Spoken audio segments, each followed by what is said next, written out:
It's recording. It's looking good. Got bouncy waves and such. All right, let me see if it bounces. Bounce for me, baby. Oh yeah, it's good. I'm feeling it. I'm feeling it, motherfucker. Are you feeling this? Are we feeling something right now? Are we? Then you just go straight into Blink 182. Isn't that it? I'm feeling it. Have you seen the? So I recently, I know I'm too old for it, but I recently got into TikToks because it's just mindless nonsense that I like watching. How are you too old for TikTok, by the way? Because I don't know. It's for anyone can kids. be on TikTok, dude. I'm too old now. I feel like I'm not allowed to do things. Anyway, so have you seen the ones? I fucking love it where they do the Blink 182 song, the "Where Are You?" and they just have that sample and they get like some girl and they bring her in and the girl doesn't know what the fuck they're doing, and it's like doon doon doon doon doon doon, and then they just grab right in her shirt and look at her titties and go, "Where are you?" For like small chested girls. It's the funniest. So fucked up. Funniest fucking thing, dude. Jesus Christ. I wish my wife didn't have big ass titties. I'd do it to her, but just not gonna make sense.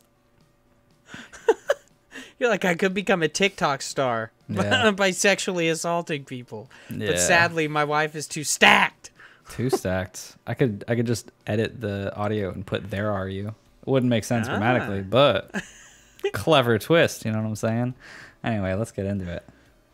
Hello and welcome to IndiePod, an indie games podcast, your weekly source for all the indie games news you need to know. This week, we are bringing you 3 awesome indie game news stories before, of course, we hop into news stuff over in Cram. God bless the crowd, your listener questions, and so much more. But, of course, before we get into any of that, I would like to introduce my illustrious co-host, the biggest of average, Josh Boys. How you doing today, Big Josh Boy? I'm okay. I'm a little down. I feel like I'm getting a cold, but I'm going to try to keep the energy going, you know? Try and not be as tired as I was at the end of that last stream we did.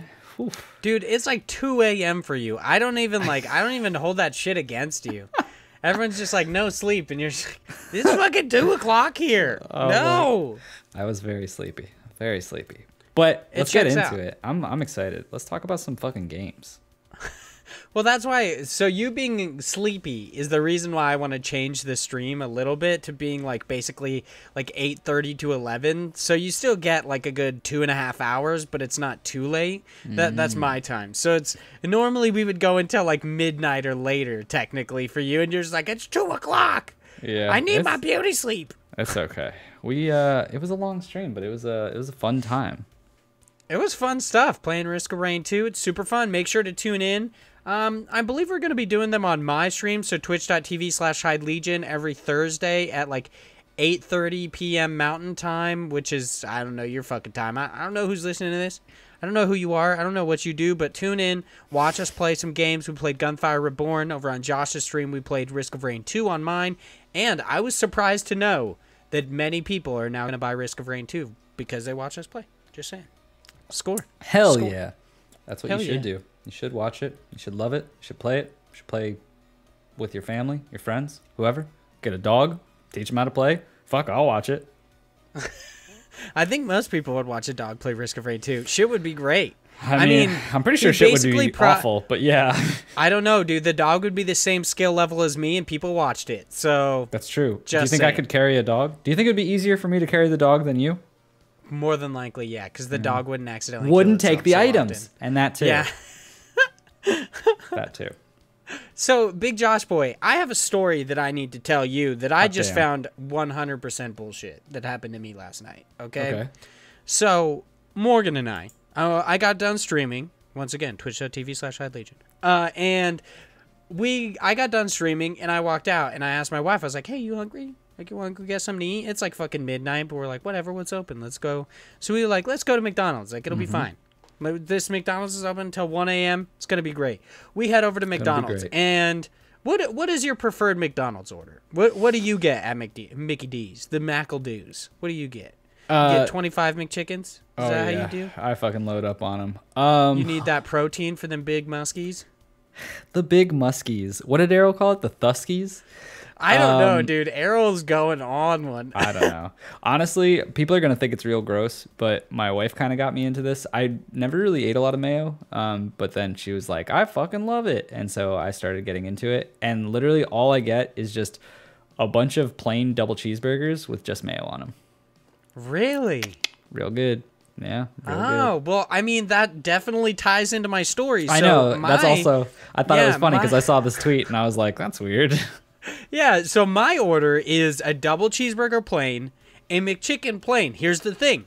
Didn't even want the McChicken with fucking mayo on it, but get a McChicken plain, large fry, large drink. That would suck to get a large fry. I'm going to be honest. You might get it. I mean, now I just jinxed myself. This isn't real wood, but I'm knocking on it, okay? I'm going to throw some salt over my shoulder, do all the superstitious things. But use that crotch knock. Exactly. So we go to McDonald's and I was just like, I just want my usual. So my wife is like, can I get a double cheeseburger plain, McChicken plain? The guy's like, oh, hold up. We ran out of mayonnaise. We ran out of mayo in the entire store. No, literally like right across the street, like 100 feet away, there's a grocery store. They could have just gone and bought mayo. But they were like, we ran out of mayo.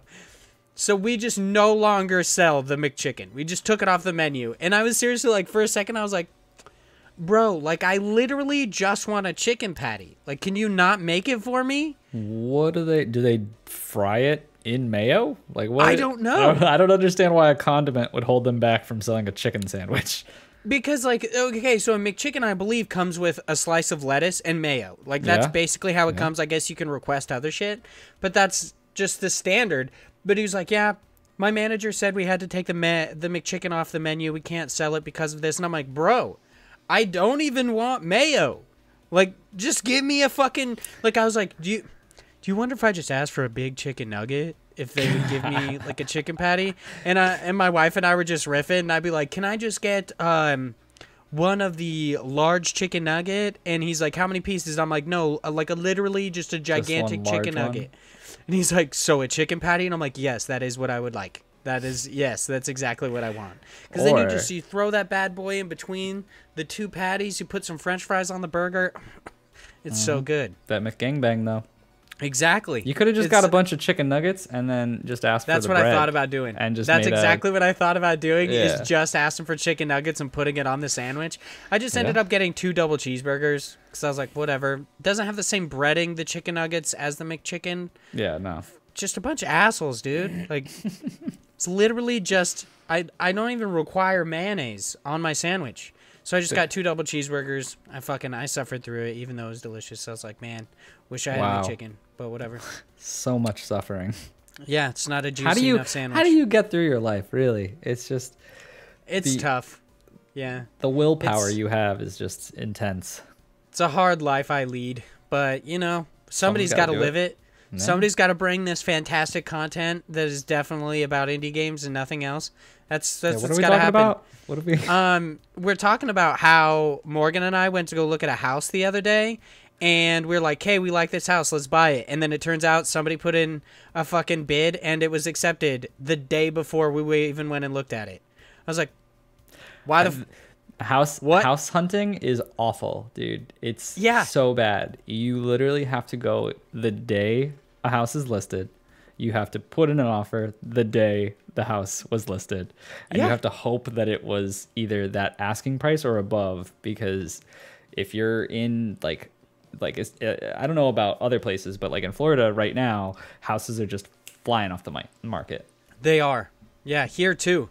Literally everything is like, it goes up one day and then it's like pending the next day. It's like it's pending sale. I was like, are you fucking kidding me? Yeah. Are you serious? And this one I was like, you couldn't have put pending on it before? You just you just juked me? And Morgan and I were like, oh, maybe it'll fall through and we'll get the house. Like, maybe that would be cool. But Doubtful. We're essentially, I'm going to take some time off work and we're going to an open house this coming Friday when this episode should go live for the plebes. And we're going to fucking look at a house. And if it's cool, we're just going to be like, let's do it right now. Yeah. I'll fucking buy your house. I don't even give a shit. That's what we had to do with this one. It's fucking dog shit. Hate it. Hate it. It's the dumbest stuff. Plus, like, several of the houses we've looked at just had a patch of missing carpet for some reason. There was just, like, everything is carpeted, small square, gone. Why? Why? You didn't even cover it up. Like, you didn't even put a basket over it. You were just that shameless about it. Like, and it was in a closet, too, so I was just like, you just think nobody would look there? Nobody would open the closet, be like, oh, I actually want to see what my fucking house would look like? You just didn't think about that? Yeah. It's fucking dumb. That's what you get. It's dumb shit. Yeah. Sounds like you're having a fucking blast. Oh, yeah. I'm excited. Actually, house hunting I find super fun. It was just the fact that we, like, found a house we wanted, and it was like, sucks to suck, bitch. Not for you. Should have got here a day earlier, even though we didn't know existed until today. Like, okay. Sounds fuck legit. Me, right? Yeah. Yep. Need to change my strategy for purchasing houses. Speaking of houses, how about some housekeeping? Exactly. Oh, Big Josh Boy, you fucking did it. So, this week's developer interview is going to be from Twisted Ramble Games. It's about Duru. This one's going live, of course, Wednesday, so the day after for patrons, 2 days before for plebes. And if this sparks some like a little vivid memories, like, oh, what's this game? Duru, we actually talked about in God Bless the Crowd when it was over on Kickstarter. It is a game about mole rats and depression. I believe this is the very same episode that we had Morgan on from Indie Obscura. Yes. I believe is when we had this one on. Very cool. I believe it is 3. I think the development team is 3 women from Poland. Believe maybe? So. Yes. Yeah, and I'm excited for this one because the game seems really interesting. The fact that they chose a naked mole rat of all like creatures to be their character. I made a joke about this in there because when I originally had looked up, I was doing some research for the questions, the interview.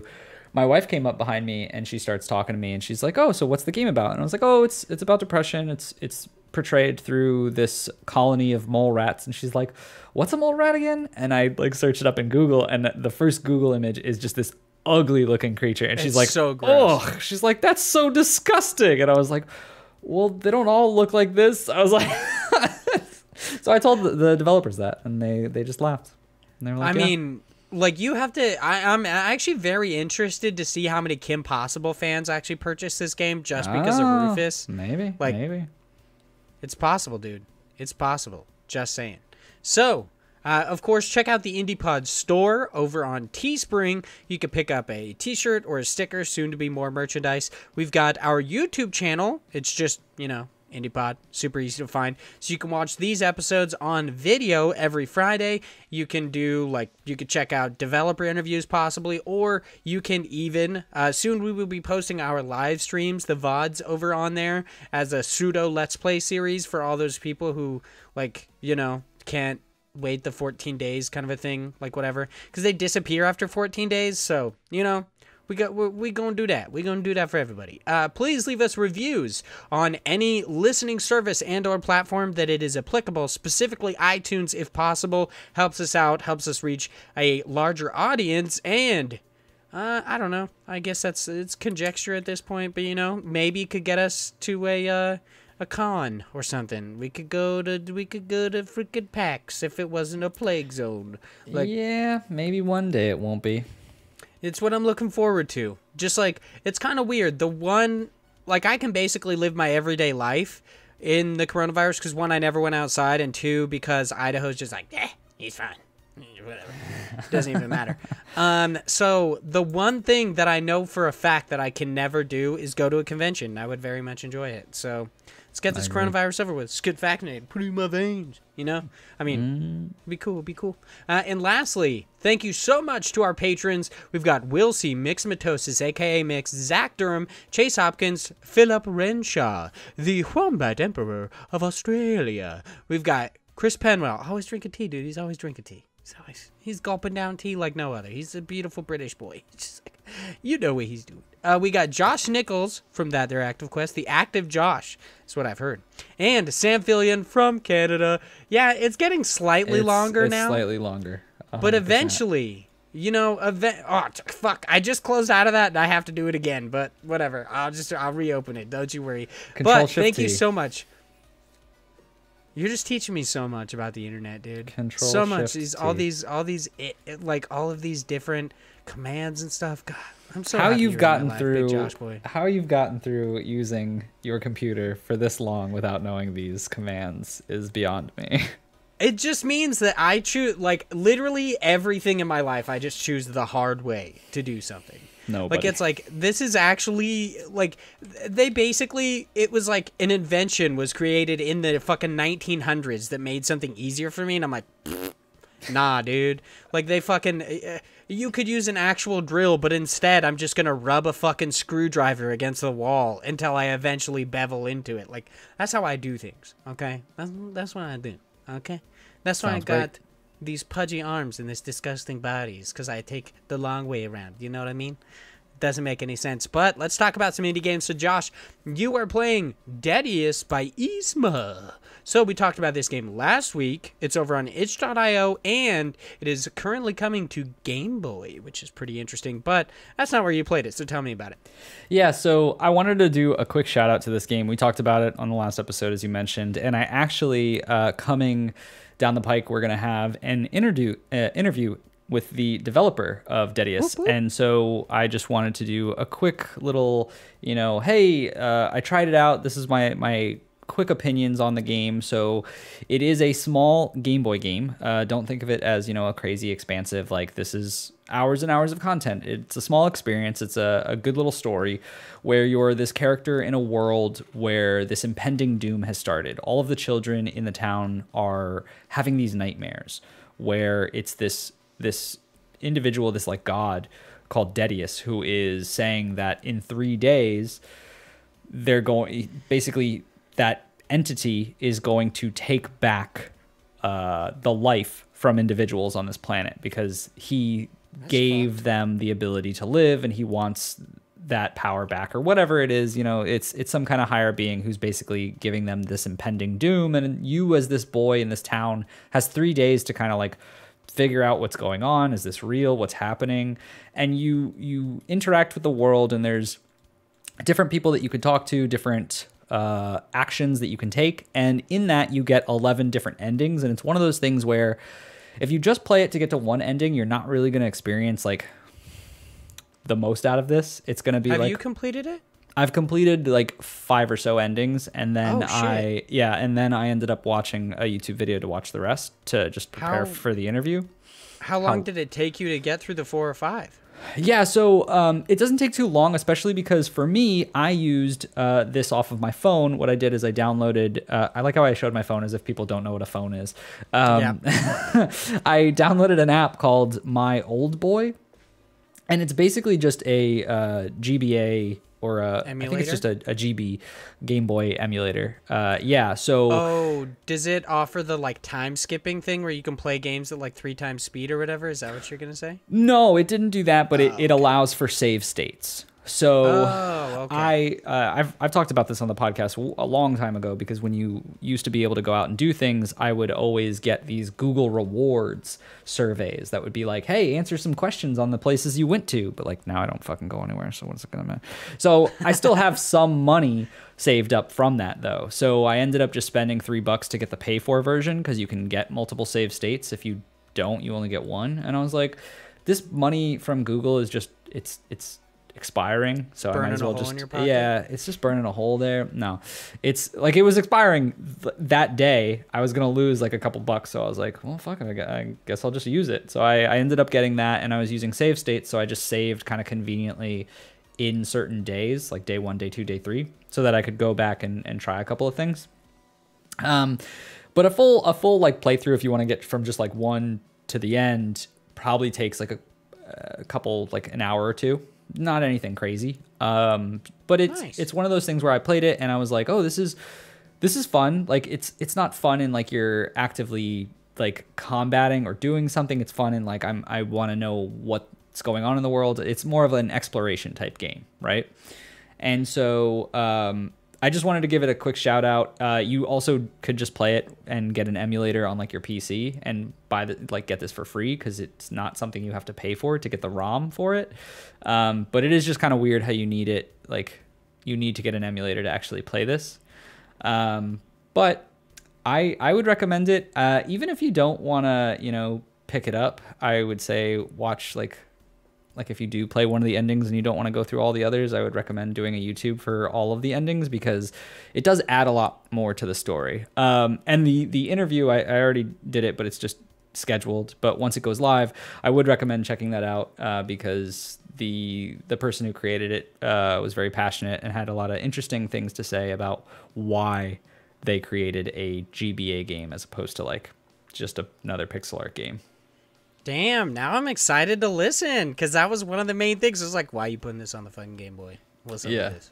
Yeah. So, okay. Cool. I'm pretty stoked. And I mean, you know what I'm even more stoked for? Anime girls. Let's talk about Neoverse by Tinogames Inc. Tell me about these sexy waifus. Yeah, what's so up, Neoverse, I know people hate it when I talk about card games, but, too bad. But this is a card game with with anime BAT. babies. It's got big anime titties, dude. Yeah, my this is anime the card waifus. game for our audience. I guess so. I don't know, maybe. This is basically Slay the Spire, but with anime chicks. Like 100%, this is what it is. It's different in the fact that the actual cards and the abilities and the different types of mechanics are different, but the main underlying mechanics are very, very similar. You have a number of different classes. So you have these 3 anime chicks that you get to choose from, and they all have different starting decks and different cards that are available to them and different abilities. Now, I was actually pretty surprised because this, and quick note on this, this is a game that came out to Game Pass or came on Game Pass, and that's how I'm playing it. Do you know if it's on Game Pass for consoles or just for the PC? Because I saw it on the PC. I know it's for PC. I don't know about consoles. I'd have to do a quick check. But they make that way too annoying to find out, if I'm going to be entirely honest. Yeah, I would have to quickly look through to see some of those past Twitter posts, just because this is one of those more recent one. But otherwise, I have to turn on my Xbox One. I mean, I don't even have an Xbox, so can't do that.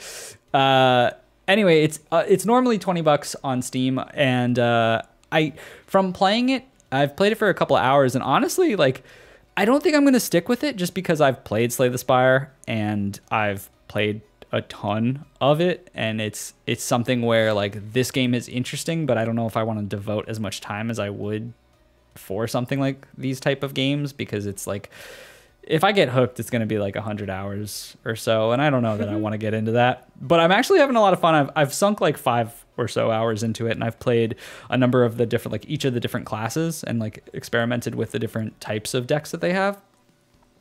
And it's honestly a lot of fun. Like they all have their own different cards. They have these skill points that you get throughout each run, and so every run you're able to use the skill points you acquire and add like this skill tree that is changing each time you play the game, and you can like reset it, which will change the ones that you get if you don't like it when you first start. There's a random element of every time you go to the next like encounter, the next battle, you get to pick 3 different like missions is what they're called. And so what that means is each one of those missions, you'll get to pick 1 out of 3, and it'll be something like, oh, if you can do this, which is maybe have like a number of different combos or inflict a certain amount of damage during this during a turn, you'll get to either like evolve a card, remove a card from your deck. You get just base stats for every other encounter afterwards. And it's like really cool that there's these elements of, oh, I might want to pick a certain different path so that it expands my character in a different way, and because of that I might fight stronger enemies because I'm like, oh, I really need that item. And it's one of those games where there's a lot of moving parts in it, and it becomes really fun because of that, because it's a very like, oh, what way do I want to go to make sure that I have the strongest character at the end of the game. I'm having fun with it. Like I said, if you have Game Pass, I would definitely recommend checking it out if you're a fan of this. If you're not a fan of this genre, I'd probably say stick with Slay the Spire, to be honest, just because this one is a little bit more confusing and isn't as concise as Slay the Spire is, I think. But if you're a fan of the genre of like that roguelike elements of deck building, definitely give it a go. I mean, I have nothing to say about the roguelite deck building because that's your jelly, not my jam. You know what I mean? Yeah. But I personally, I think the mashup of this kind of like anime, like technology art style and these fantasy elements, I think it's really cool. I really like that. Plus, you can get little robot boys. I saw, so that's pretty cool. I like me some robot boys. That's pretty dope, dude. Yeah, so far, it's really the cool. game looks cool. Yeah, I like it, and I like the classes because there is a lot of like it's one of those things where it's not just every character is gonna feel the same. Like each time I played, the characters felt so vastly different in their play style. Like one of them summons creatures, and you have like whole abilities based on the pets that you have out. One is like this tanky paladin person who creates this thing called like punishment, where basically you just kind of turtle up and then have people attack you and you do damage. And then another one is based on like shooting and using blades, and you can go like different routes on like, do you want a shooting build or like a blade build? So like there's different styles, and I really enjoyed it. Do you know, and I know this is kind of a weird question, but initially when I saw that you like your main protagonists are all women, I kind of wondered, do you know if there's a real like lore or canonic reason that each one of them is a woman, or is it just idea. like no idea ladies? Yeah. Oh, okay. I don't know, maybe that's just like me not paying attention, but I don't remember there being like any story to this. And okay.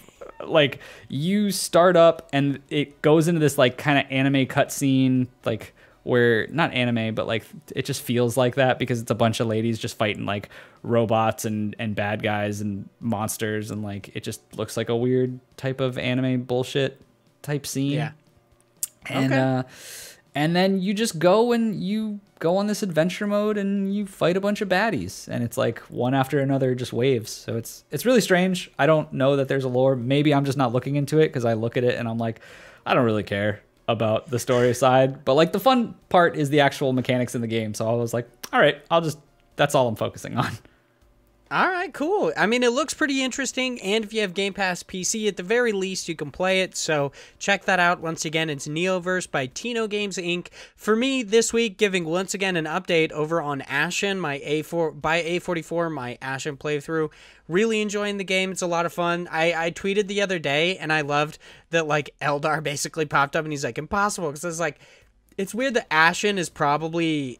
It is literally the only Souls-like I've ever played that I would play to relax. Right. Because it's not like its music is really kind of like somber but also chill at the same time. Like it's not really intense or anything. Even in battles it doesn't like really ratchet it up and get really intense, and it has like a really muted color palette with little like blotches of color to make things seem really interesting. Mm-hmm. So it's very I don't want to say like wholesome in a way. It just kind of reminds me of the same feeling I got when playing A Short Hike, where I was just like, oh, okay. And then, of course, like I get my ass eaten by a gigantic fucking creature.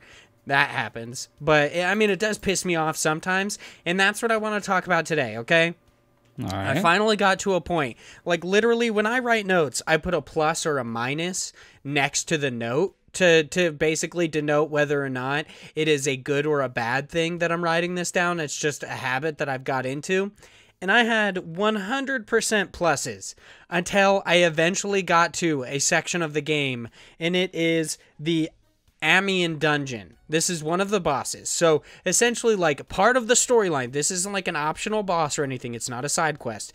Part of the storyline is that because, like, there are side quests that you can do. You can either mainline it or just do like a side quest. Right. But if you go through the main story, which of course you kind of have to, that's kind of how video games work. There is a couple missions in. There is a dungeon that you have to go into to confront this like gigantic hulking like creature called like. Their race is called the Listeners, I believe, and it's kind of interesting. I haven't delved super deep into the lore, so I don't know exactly what's happening with them, but it seems like this is a listener who, instead of fostering, like, kindness with the light that it was given, instead, like, kind of took it for itself and tried to gain power because of it, and is this, like, gigantic hulking woman. She looks really, really cool. She has like bandages over her eyes. It looks really awesome. She's carrying around a lantern full of light that she like hits the ground and it damages you over time. It's very, very cool. It's a really fun boss fight. So where's the negative? Yeah. To get there, you have to go through the dungeon, which is literally like, you know how I said before that I liked that there was an actual like narrative significance to why places are dark? There's like dark and lightness, and I thought that was cool until I got to this fucking dungeon, which is straight up, I'm not even joking, 40 minutes of you walking around in pure darkness with the shittiest fucking lantern of all time. It literally illuminates less than a foot ahead of you. I'm like, can I fucking upgrade this lantern? What? Can I fucking do something to where it actually gives me some sort of light? Because otherwise, it's like, I'm not even... If you're watching this, you'll get it. This is as far as I could see. The brim of my fucking hat is as far as I can see in front of my character. And I'm like, are you serious right now? Like, let's not do this. And it doesn't help that, like, the way that I play the game, I play two-handed. And I don't play, like, basically sword and shield. I play the large weapon. And it's a heavy weapon, so you can't use your lantern with it. So the whole time in this dungeon, I couldn't play the way I wanted to. Like, I literally just couldn't. It was like, you can see and actually get through this dungeon, or you can fucking, like, play the way you don't want to. Kind of, or you can play the way you want to. And I was like, well, fuck it, I guess I'll do this. And you have to upgrade these weapons. Like, you have a main-handed and offhand weapon. I use the offhand that's two-handed, so it's like, I have to waste materials, essentially, on this main hand weapon, because I'm literally forced to fucking use it. It's a whole deal, but I'm just stumbling through this fucking dungeon for like 40 minutes, and it's so long. And it's not like, oh, it's just dark and it's really long. It's like essentially pillars, like platforms that you're standing on, that you have to find your way through this maze, this fucking labyrinth of darkness. And you can fall off and die. There's no checkpoints other than at the end. And there's so many fucking enemies throughout this goddamn dungeon. It was literally like, I was so pissed. It was the only time during this game where I was just like, I got halfway through the dungeon and had to restart because somebody killed me. Or I fell off a ledge. I can't remember. I think I fell off a ledge, actually. And have you tried cranking the brightness on the game, like the actual settings? I've thought about it, yeah. I've straight up been just like, I'm gonna fucking Elder Scrolls this bitch, and I'm not gonna fuck with torches. I'm just gonna crank my brightness up, but I didn't, because I was like, I feel like this actually lends to the experience of the game. It's kind of like how I was thinking of Spiritfarer as a podcast game, and I was like, it's not. Like, it lends to the enjoyment if you just sit down and really get into it. So, basically what I did with Ashen, too, and I was like, I gotta go through this, and the whole time, like, I get halfway through, I die, and I was like, oh, fucker. Like, I was so pissed, had to go through the rest of it, and it's not like I know where I'm going. Right. It's not like I can just fucking sprint through it, because it's literally all darkness. I'm like, there's no landmarks or anything. There's, like, small bits of light that I ended up finding out that, like, if you follow that, it kind of gives you a vague, like, it's kind of a vague trail, but they're so few and far between that I was just like, I fucking hate this. And then I had to, like, the boss fight was cool, but, so I eventually got to where the boss fight was, and there was essentially what would be, like, a bonfire in a Dark Souls game. Right. And these ones, they're just, like, shrines. I eventually got there, and I was like, okay, finally. Actually, I didn't even get there legitimately, which is kind of funny. I was so far away from it, and I was just like, fuck it. And I saw that there was a platform, and I just ran and jumped. I was like, I'm not messing with it. I just fucking bolted, and luckily I like shot and I hit the ground right next to where the shrine was, and it saved right before I died. And I died, I picked up my souls, and I just went. Man, got lucky. Yeah, I fucking cheesed that shit, because I'm not even joking. I could see it in the distance, but I was like, I don't know how to get there. I literally have zero fucking idea. And I was like, there's all just darkness in between me and it. I'm just jumping. Like, that was my only possible idea that I had at that time. I was like, I'm just going to jump. Right. That's what's going to happen right now. So. That's a shame. Yeah. It was fucking annoying. I hate having to choose. Like, seriously, the only two things that I've run into that I don't enjoy about this game is, one, that entire dungeon. It's fucking annoying. The boss fight, super cool, but that dungeon is fucking stupid. And two, basically having to make the choice between my playstyle and actually seeing what I'm doing, super annoying. Hate it. I fucking...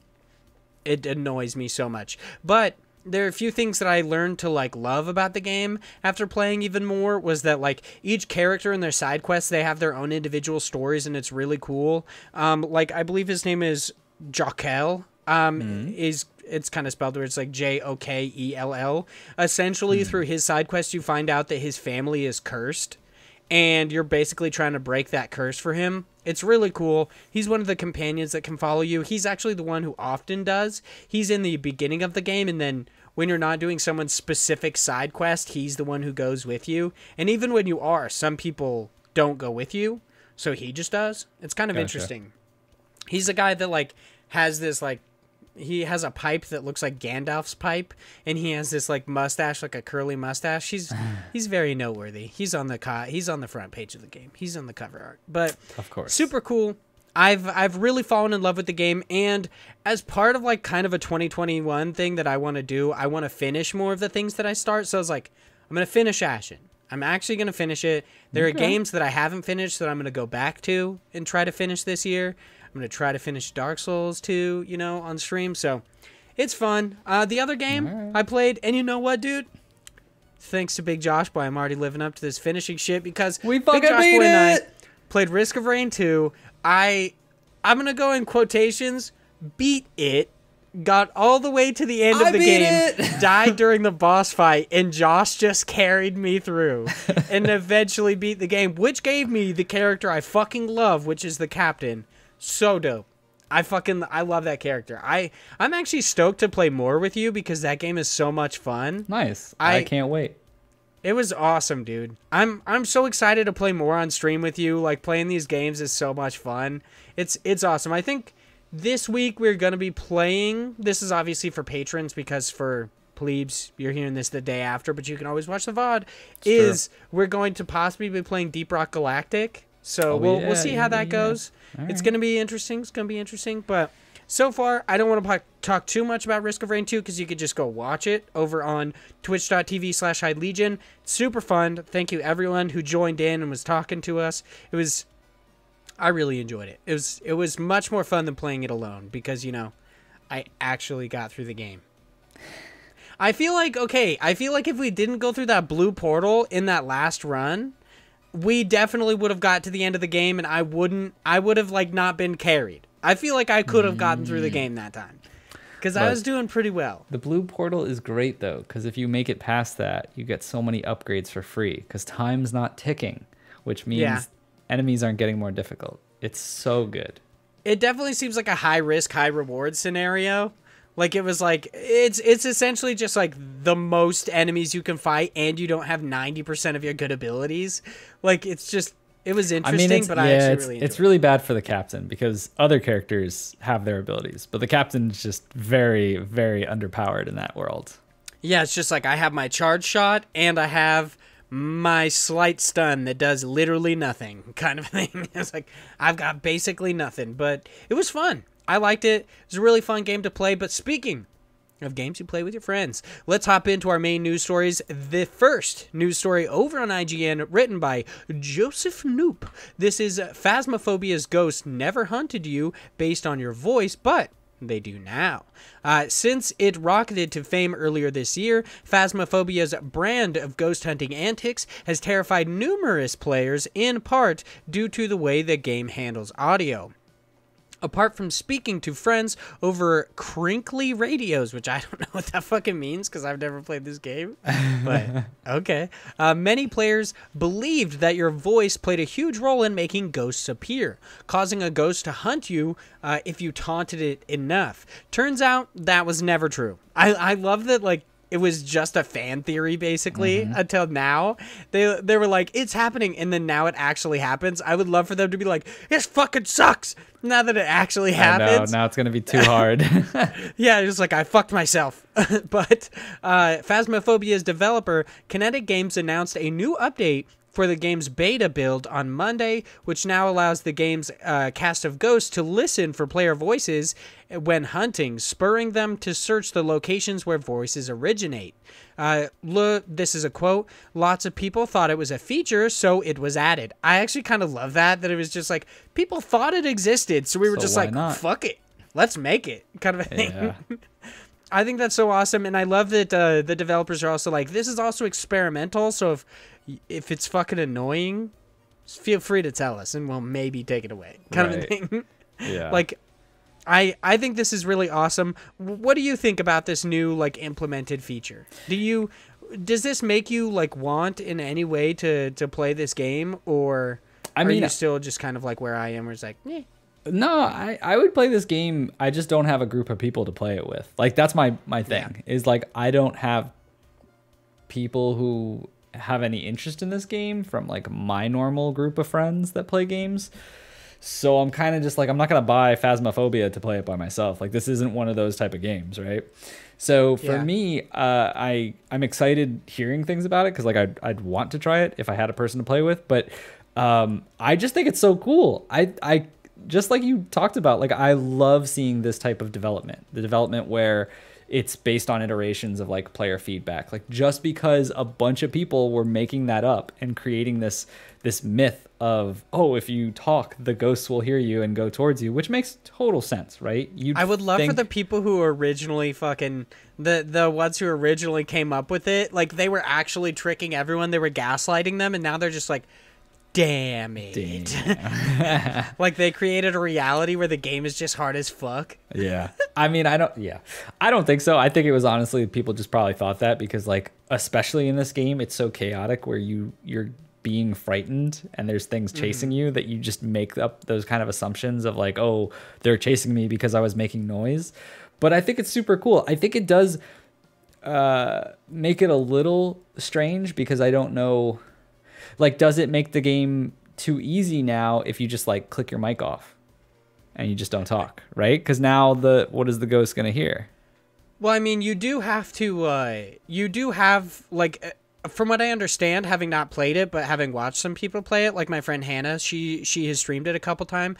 I think it's twitch.tv/HannahV. She's really awesome. She's an artist too. She's great. Check her out. But there's a large like amount of cooperation that needs to be done. Yeah, so that's why you constantly have to communicate. So yeah, I mean, it would make it easier, but also you'd just be like, well, now we can't fucking talk to each other. It would be.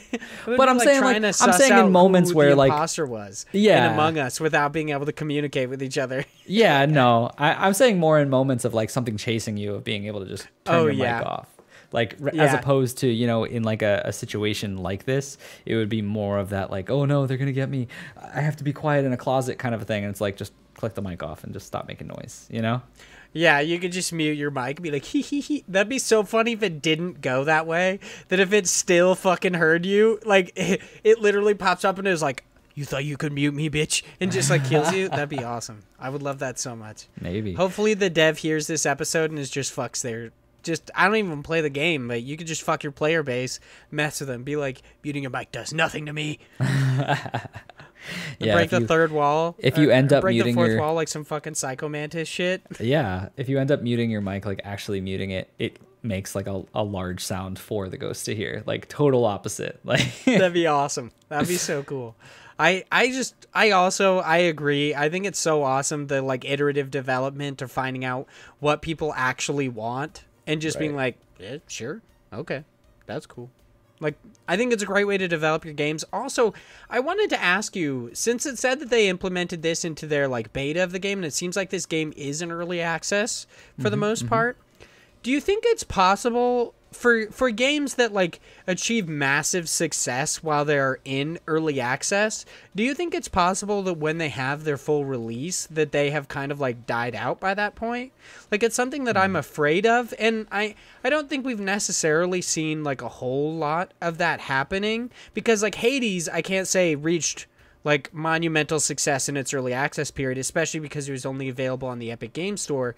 So when it released, like, everyone played it and it blew up. But a game like Phasmophobia, where it's achieving like massive amounts of success on PC, during its beta like period, do you think when it eventually comes out that there won't be like this massive amount of steam behind it, and it's just kind of their actual launch is just going to kind of fizzle? Yeah, I mean there is a possibility of it, and I can see why. This fucking person in their car. I don't know if you heard that, but it happened again, dude. Every fucking time you record. I never hear it. But it's a good point that you brought up, because it happens to me with a lot of early access games. Just as like an anecdotal thing is, I try to steer away from playing too many games early access now, because I run into that habit of playing the game so much early access, and then when it comes out being like, yeah, there's some new stuff that they added, but I got my fill. You know what I mean? Like there's so many things coming out, there's so much stuff to do. Like, and maybe it's different because, you know, for like us, we try to play more than I think someone who's just casually playing would, just because I want to have something to talk about for the show. But still, like, if I've already sunk, you know, a good 10, 20, 30, whatever hours into the game, chances are I'm probably done with it by then, unless it's something that really is going to hold me. But I think this is a little different, and I think the main way they get around that is really going into these type of, you know, iterations of having these new, very cool little things that'll grab attention, things that will grab kind of a hold of you know, news and things like that. But like, I also think that it probably, like, I feel like with early access, there's a whole wave of people who have a connotation of saying these games are not done, so I'm not going to play them. So they're always going to have those people who, when it releases, a bunch of newcomers will be like, oh, now it's actually officially out, I'm going to try it, right? Yeah. So yeah, that's, I mean, that's definitely how I was with specifically Risk of Raid 2. I wanted to check it out, but it was in early access, so I was like, I'll just wait for the 1.0. Right.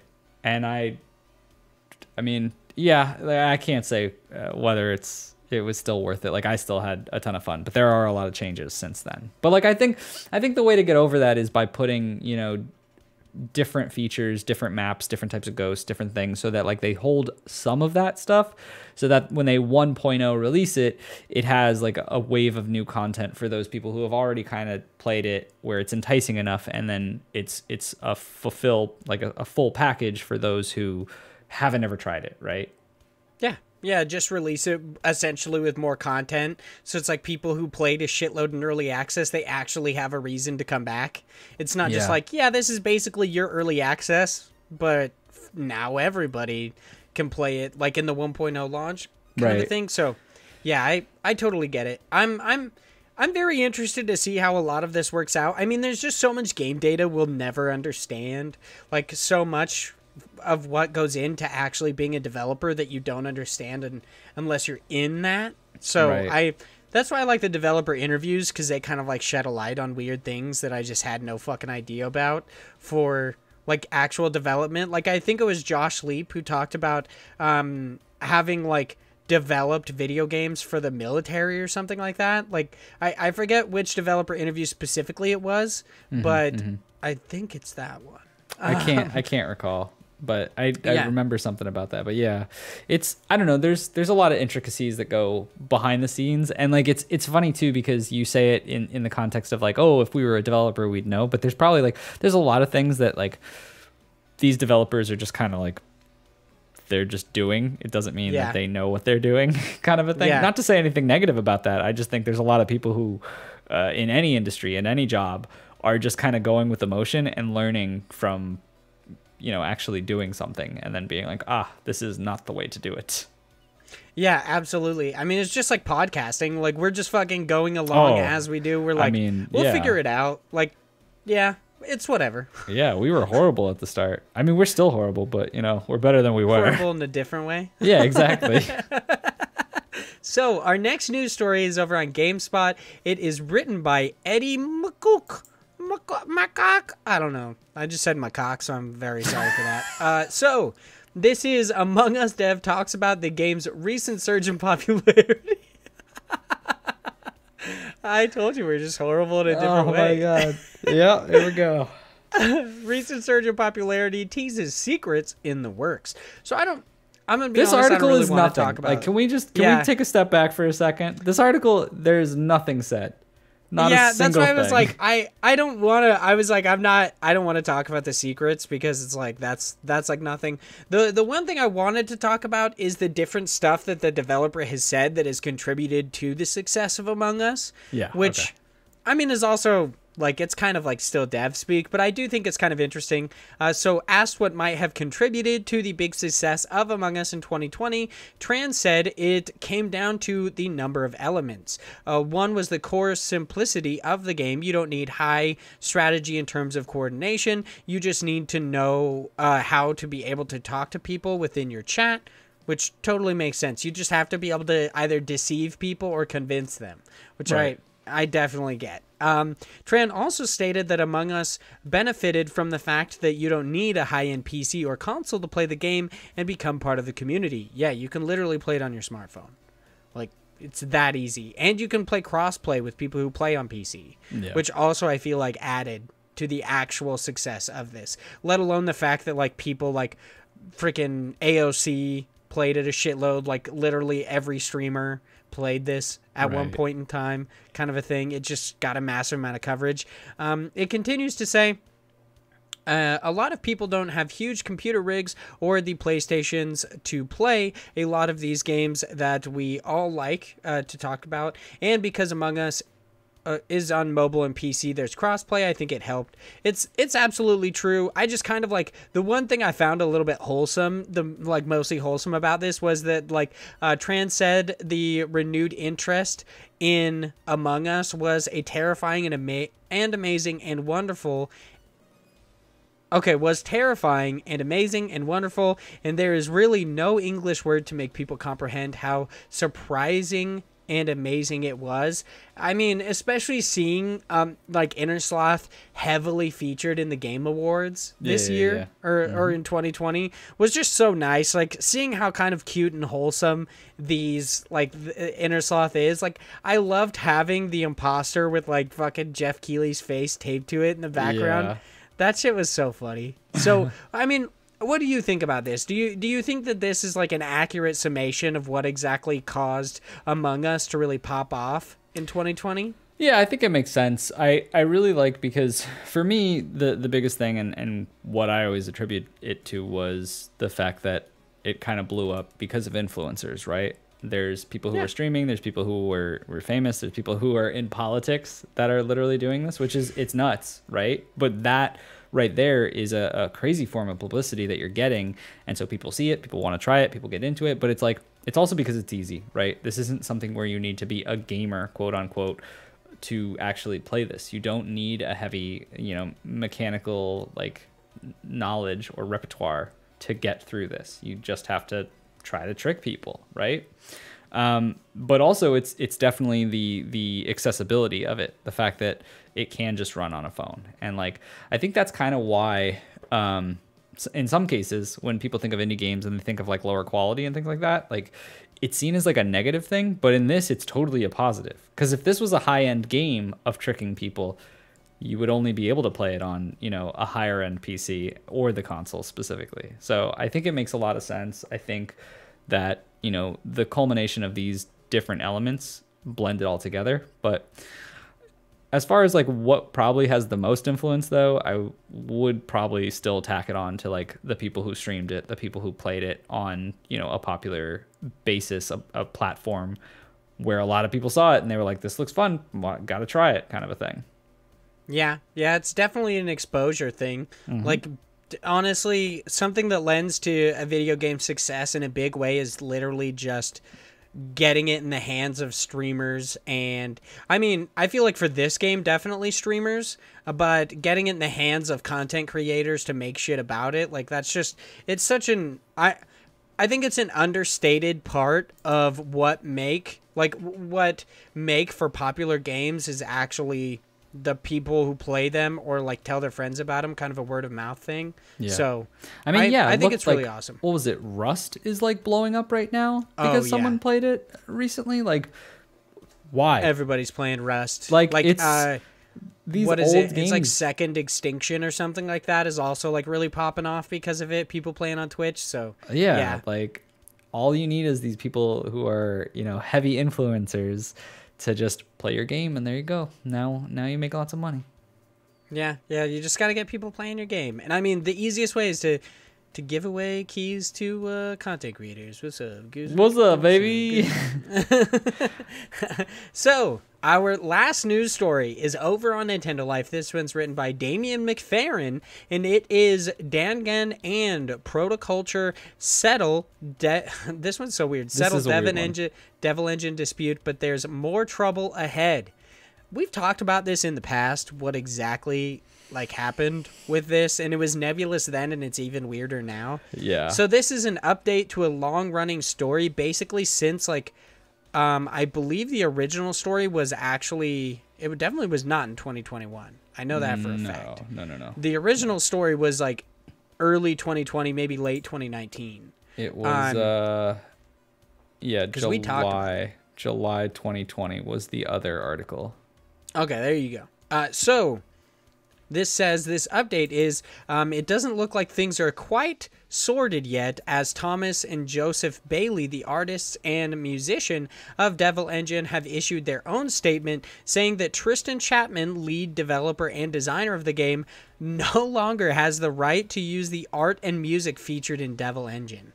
Which is I love how this started out as we can't do anything with our fucking game on Steam and Nintendo Switch because Dangan took our rights and shit like that, and now it comes down to the person who said that even more is being taken away, including the Twitter account for the game or something like that. It's so weird. Yeah, I don't know what's going on with this because it's so strange. Looking at the story, the play-by-play is Dangan's doing fucked up shit, and it's oh, they got together, everything's okay, and then it's nope, someone on the inside of our team is an asshole, and you're yeah, what is happening here?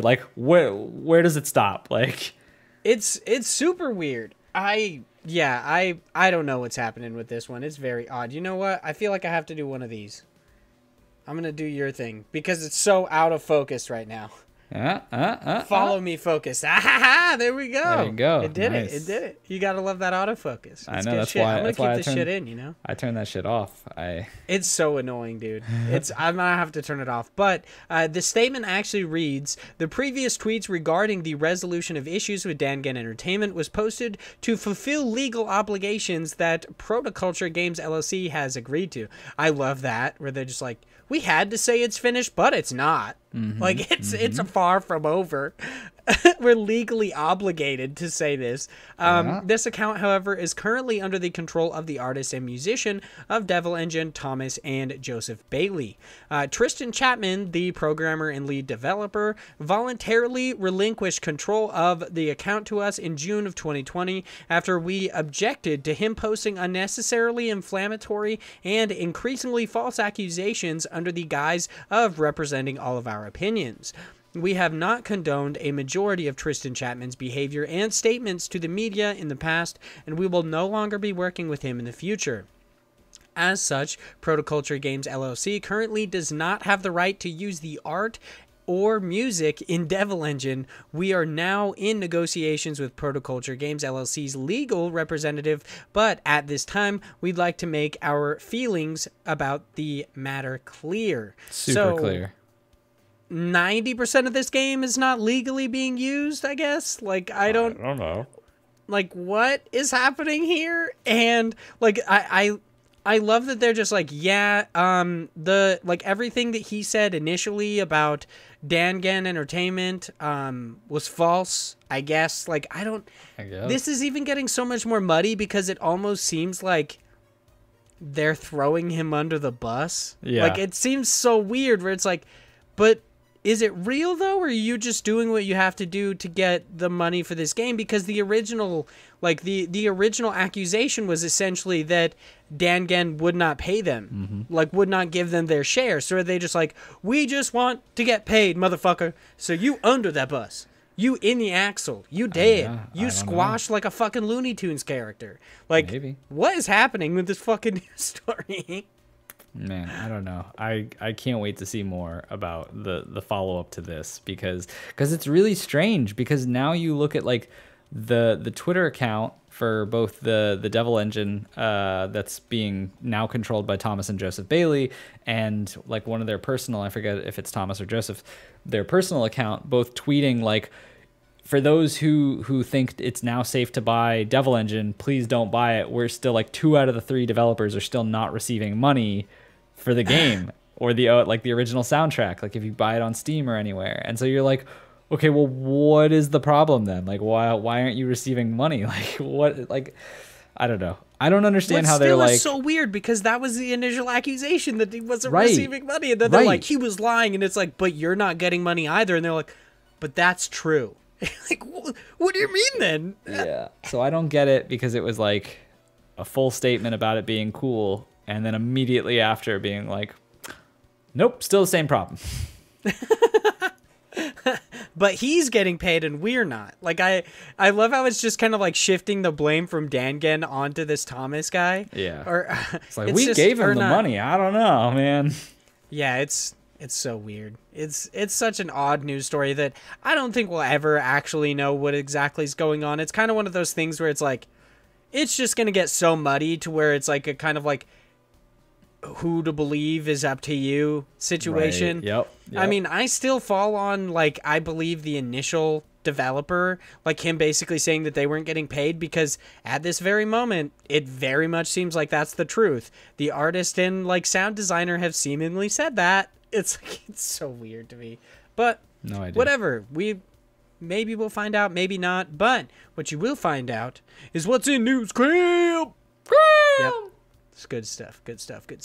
So, News Cram is our weekly wrap-up segment where we, the hosts of Indie Pod and Indie Games Podcast, cram you full of all sorts of indie game news. This week in News Cram, we do not have any quick news stories or new deals and quick steals, sadly, because some of the stuff I found actually expired by the time we are recording this or on the day of. So please make sure to follow us at Indie Pod on Twitter so I can let you know about them, or join our Indie Pod Discord by going to Indie Pod on Twitter, twitter.com/indiepod or whatever the thing is, and clicking on the link in our pinned tweet to join our Discord, where we talk about new deals and quick steals and so much more. We have your listener questions and just bullshit conversations in general. It's pretty fun. So make sure you join. So, on to some new stuff. Our first 6 items in new stuff come by way of Nintendo Life, where it's reported that co-op puzzle game Moving Out by SMG Studio and VM Games is getting a new Moving In update, which is pretty self-explanatory and can be played with up to 4 players, yet no release date was given. That action-adventure game Blue Fire by Roby Studios is headed to the Nintendo Switch and PC via Steam on February 4th. This one seems pretty cool. I think I'm going to request a code for this one because it looks cool. Dope. That Shoot 'em Up Squadron 51 by LumiArts and Feorama Filmes is headed to the Nintendo Switch and PC via Steam sometime this year. It has a very like Sky Captain feel to it. It's very weird. The art style is really odd, and I think it's kind of awesome. That adventure game Sally Face by Portable Moose is headed to the Nintendo Switch on January 21st. That real-time strategy game Epitaph by, and this is going to be a long one because each one of these developers had their own name and I don't know how to say 90% of them, by Wyatt Young, Kaylin Zhu, Jonathan Mormon, and Jijing Liu is now available on the Nintendo Switch. And lastly, I actually got through that way better than I thought I would. Yeah, Jonathan Mormon sounds like he is in the wrong group of people. He's the odd one out. Yeah. And lastly, that action-adventure game Tadpole immediately fucked up right after I did something good. Tadpole Treble by Bitfinity is headed to the Nintendo Switch on January 21st. Now over on Twinfinite, where it's reported that sci-fi Souls-like game Hellpoint by Cradle Games is headed to the Nintendo Switch on February 25th. That's one of the games I would like to finish, by the way, is Hellpoint. I want to go back to it. Didn't finish it last year, but I would like to this year. Now over to IGN, where it's reported that the Metroidvania game Axiom Verge by Thomas Happ Games LLC has just received its first free content update in a mere, just a mere 6 years after its initial release. This new update introduces a randomizer mode, which allows players to randomize the items that they receive throughout the game. Yet sadly, this new mode is currently only available for those playing on the Epic Games Store and Steam versions of the game. And it's got like console versions coming at a later date, but currently we have no idea as to what that date is. So cross your fingers, it's sometime soon if you're a big Axiom Verge fan and or a speedrunner of the game, because apparently it's going to lend to that, but I don't know how. I have no idea. I feel like it would actually make it harder, but that's just me. Yeah. And that upcoming puzzle platformer Little Nightmares 2 by Tarsier Studios just received a free demo across all platforms, which will allow players to get a taste of what this series has to offer before its release on February 10th. So we had the release date come out this week, which is February 10th. 2021. That's pretty dope. We're getting physical releases for this one on the PlayStation 4, Xbox One, and Nintendo Switch. And there's also like special editions where, like, I think specifically in the UK you can get a kind of like special collector's edition. Right. So there's a lot to do with Little Nightmares 2. I'm excited for it. I loved the first. I think I might actually I got the free copy from Bandai Namco for just joining their thing, which, just have a junk email. Just saying. Why not? Makes it easy. Why not? So I think I might play through the game before going into 2, because I really want to check out 6. And I love the character of 6, even though you can even see my statue right over there. That one right there, that yellow one, is leaning over. It's like bent. Yeah, it's fucking annoying. Literally, the statue of 6, its legs were so small and weak that it's so top heavy that it has gradually leaned more and more. Oh no. Just over the 3 years since I bought it. It's awesome though. I love it. I loved the game. So I'm excited for Little Nightmares 2. And to round out the group over on GameSpot, it is reported that the popular Roguevania game Dead Cells by Motion Twin and Evil Empire is set to receive another paid DLC on January 26th titled Fatal Falls. This new content drop will cost $5 and will include 2 new biomes, a new boss, new weapons, and much more. So if you're a big Dead Cells fan, you've got just a boatload more content coming your way. Just never stops. Yeah, dude. Evil Empire is just on one. They're like, this game will never die. For real. So good for them. Good for them. I mean, they even made an internal studio just to update this, so it's awesome. I love that shit. And now it is time for us to give back to the developers, because we've just been blessed with so many amazing indie game news stories. So it is time for us to hop into our next segment, God Bless the Crowd. This is where the biggest of average Josh boys finds something awesome for us to talk about over on Kickstarter or a myriad of other crowdfunding platforms. And we do just so this week. We're checking out a little game over on Kickstarter. We're going over to Kickstarter and we're checking out Avelina, I guess. Sure. I think that's how you say Why not? And an exciting action-infiltration game framed by a fantastic and surprising adventure, which, I'm going to be honest, I don't know what that means. I don't know what framed by a surprising, a fantastic and surprising adventure means. Whatever. Dude. Pretty sure this is just poor translation. That is very possible. Very possible. So this is by the French dev.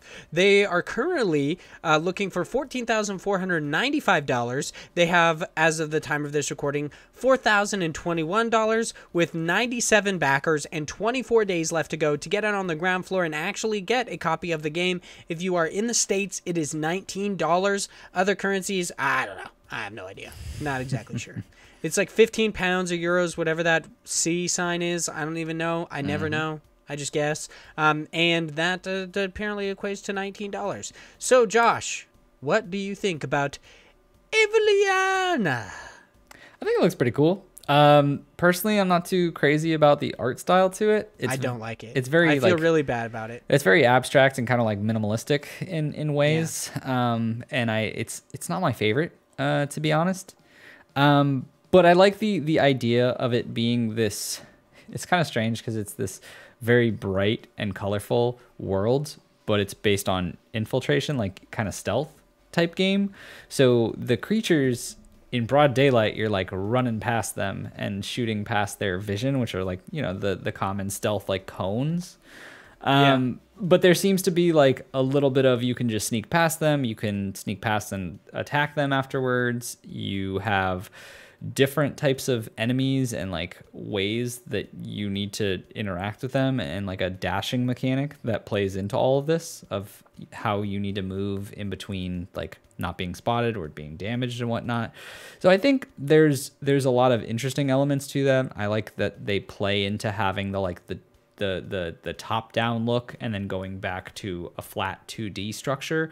I want to know a little bit more about how often that goes back and forth and how much you really use it, as opposed to the 2D version being more of probably, which I'm assuming it is, seems to be more of like a cutscene type thing. But I might be totally wrong. I don't know. But that being said, like, I think there's an interesting story here to be told. The way the person describes this, if you watch the video, they're inspired by a lot of very story-driven and heavy, like, you know, very heavily themed type games. So things like Celeste, things like Disco Elysium.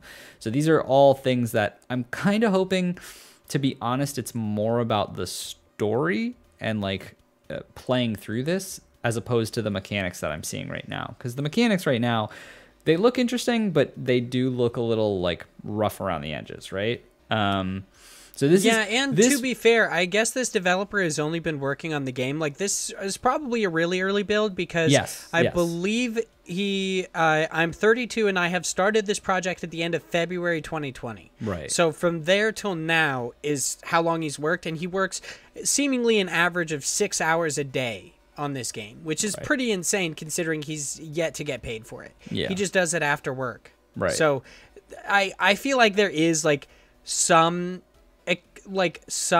idea that this should be, or like you should expect it to look a little rough right now. Right. So this is kind of where my my next point was going to, is that like this very much is an example of a Kickstarter where you need to be kind of along for the ride more as just buying a game. Like some Kickstarters, you look at it and you're like, this thing's already done. Like, sure, sign me up. And this one is more of like, this is like a traditional Kickstarter. This is like, here's the concept, I need money to make it good, kind of a thing. It's got good bones kind of a scenario. Like going into it, you're like, I see the start of what it is and it looks good, but it's not polished yet, which I definitely feel the same way, because like the big thing for me in this is like it just looks a little janky. Yeah. Like it looks a little weird having watched it, but given the caveat that like this has only existed since February, it is not even a year that this game has been in development. It's actually kind of remarkable that it is to this state, at least for me, because game development seems way more complicated than I will ever understand. Yeah. But the one thing that I don't have a problem with it, but there is this like idea of choosing your own path and choosing your way through the game. Yep. And that like you can choose to like more lean into the stealthy options, or you can just fight things.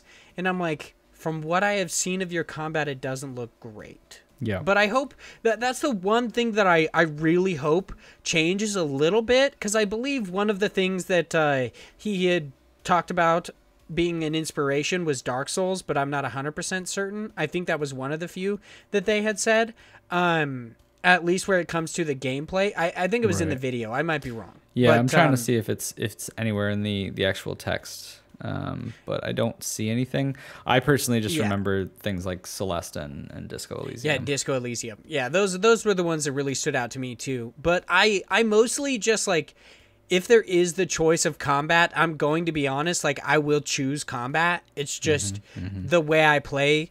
At least currently, like I often enough actually go through in stealth, but like my stealth builds always are about big damage. It's always like framed around combat. It's never getting around people without it. Right. So it's like it's like entirely different. So I hope that the combat gets a little bit more fleshed out by the time the game comes out, because seemingly that's like a big function of it, is the choice of whether you want to do combat, you want to be more stealthy kind of a thing.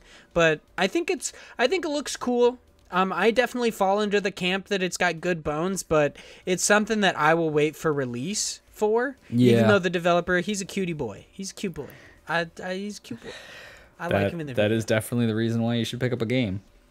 Exactly, dude. His man bun, it's choice. It's good stuff. I like it. That's not even a joke. I think he's a cute boy. They do say that inspiration is from Children of Morta, which was a pretty which was a pretty good kind of 2.5D / like the top down look.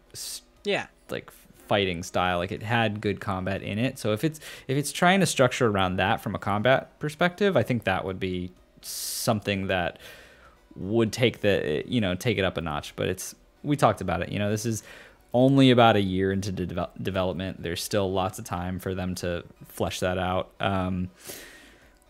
The interesting thing is the estimated delivery is March 2021, which does not sound right. Yeah, I feel like that was possibly a mistake. Well, there's like a couple things, like the pledge is December 2021. Yeah, I'm looking at a few of them. There's one that says beta tester for March 2021, so that's probably why. Okay, even like December 2021, I would honestly be surprised if the developer hit that.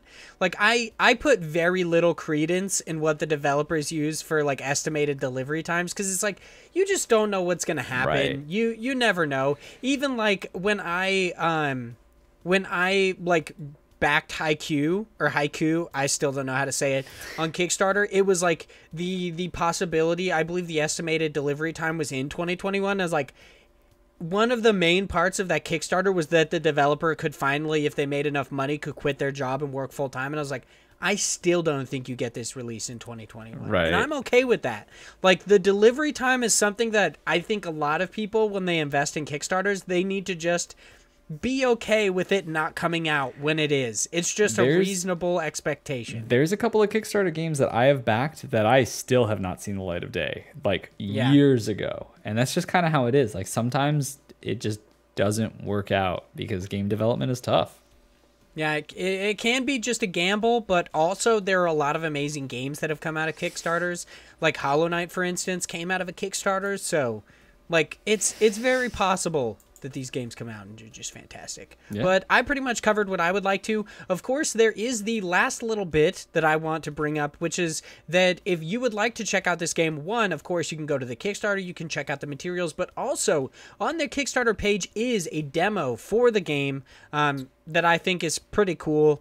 If you're on the fence about it, you don't know, I would recommend playing it and deciding for yourself. Once again, it is $19 to get, at the very least, a digital copy of the game at release. And then there are like a bunch of physical rewards that you can get, and you can become a beta tester, you can get digital packs and stuff like that. So any other things that you want to say before we move on to our listener questions? No, I think you pretty much covered it. Okay, awesome. So time for us to move in to our listener questions. Sam Filian from Canada writes in and says, what animal represents you the most? This is, of course, like kind of, I believe, a like, so we are doing our book club this month that is about Spiritfarer, and a lot of our patrons are currently playing it, and I believe this has something to do with that, where it's like, what animal do you think would represent you and your personality in a pseudo-spirit world? So Josh, what do you think would be your, I guess, spirit animal, my spirit if anything? Animal. Yeah, what do you think your spirit animal is? Yeah, so I typed in, because I was like, I don't know, man, what animal? Like, it's a weird question. So I typed in to Google stereotypes of animals and got a Wikipedia page that had a bunch of them. And I was like, oh, this is interesting. And so I just went through a bunch of them, and I hit bear, and I'm pretty okay with bear. The bear, also known as the dumb, dopey, lazy, but lovable bear. That sounds like me. Yeah, you're like, I'll just accept it. Like, it's fine. I like it because, I'm a big lump. A lot of the time I'm lazy, but then I have bursts of energy, and then I go back to bed for 6 months. I love, why not? I'm a that bear. That checks out, dude. I gotta hibernate. I gotta eat a bunch. Then I gotta work on the muskies, and then I'm done. Okay. All right. For me, I'm gonna be honest. I don't have a whole lot of like empirical data like Josh has for the. I do the research for his bear choice. Yeah, he's like, I found my true spirit animal. In all honesty, I mean, my spirit animal is probably like a fucking sloth or something. Like, I'm just a piece of shit. Like, I do everything slowly. It's just what happens. Like, it took us literally, Josh and I said we were going to play a game together more than a year ago. Yeah. And we just finally started doing it. And you only did it because it's making content for us. You wouldn't just play with me normally. You big That's meanie. just how it happens, dude. It's literally like, I don't even play games with my friends. It's so ridiculous. So probably a sloth. I would also like to just throw it out there. I think axolotls are super cute. I just think they're fucking dope. Literally the weirdest fucking animal I've ever seen, but they're super cute. So just got to throw it out there. Also, the like weird representation that has like come for axolotls is so odd. Like there's the video game literally called Axolotl. And it's just like, it's a bullet hell game like Enter the Gungeon, but you just play an axolotl with an AK-47. Like, it's weird. They've popped up, and I think it's because of those pictures where they just look like they just look like the Pokemon version of them. I forget what that's actually called. I believe it's what is the axolotl Pokemon? Because there's like the weird, like, they have just smiley faces. It's weird. Like, I don't understand it. And I mean... Whooper? Yeah, Whooper. There you go. But then there's, like... I feel like if I was a little bit more honest about it, I'd have to find an animal that's much more skittish. That would just, like, burrow. If I'm being like entirely a meerkat. Honest. Oh, yeah. A meerkat would be pretty possible. Yeah. I mean, I would have to find something that's so low on the food chain... that it would just be like, this animal gets eaten so much that it like refuses to go out. Like that would probably be my spirit animal. Maybe. I believe Vaughn actually in certain languages translates to like it's a fennec fox. Oh, so, there you go. I mean, don't know if that's real, but it's possible. I mean, you're looking pretty foxy, you know what I'm saying? So, speaking of foxy, in no way does that actually make sense. Good Philip Renshaw, the Wombat Emperor of Australia. We already know, of course, Philip's spirit animal is a wombat because he is one. If Do you think his spirit animal is a human? Yeah, that's what I was going to say. If anything, spirit animal is a human or a kangaroo. Maybe Philip is a wombat that wants to be a buff kangaroo. Ah, a jacked wombat. Right? We're getting to the bottom of this, dude. We're getting to it. So Philip Renshaw writes in and says, is T-Rex vision based on movement? So Big Josh boy, you did an obnoxious amount of research into this? I sure did. Is it based on movement? I Googled and found one article. Obnoxious, isn't it? So there is an article that says, would a T-Rex see me if I stood still? By Reese L. Griffiths, it seems like. And so Dr. Alan Probably Grant... Probably an expert in T-Rexes. Yeah, let's be real. Dr. Alan Grant apparently did some research on this. And I'm going to skim through this, but... also, I just have to say, Dr. Alan Grant, I'm almost 100% sure that is the character from Jurassic Park. Oh, is it? What if Dr. Alan Grant was wrong? Dr. Alan you're Grant right. is from I Jurassic don't Park. fucking know. Dr. Alan Grant. Let's see who actually did the research. Professor Kent Stevens. Yes. Oh, researcher at the University of Oregon. Why didn't you just let it roll with that? They could have been like Dr. Alan Grant did extensive research into this, and then somebody and just then comments got killed. Like, that's fucking Jurassic Park, dude. Yeah, and then he got killed.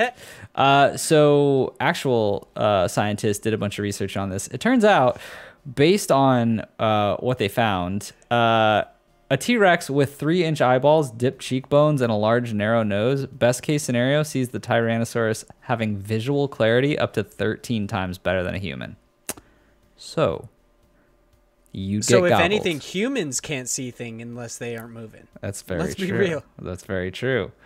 So apparently T-Rexes, they have excellent vision and can keep objects relatively clear up to 6 kilometers away compared to human, which is only about 1.6.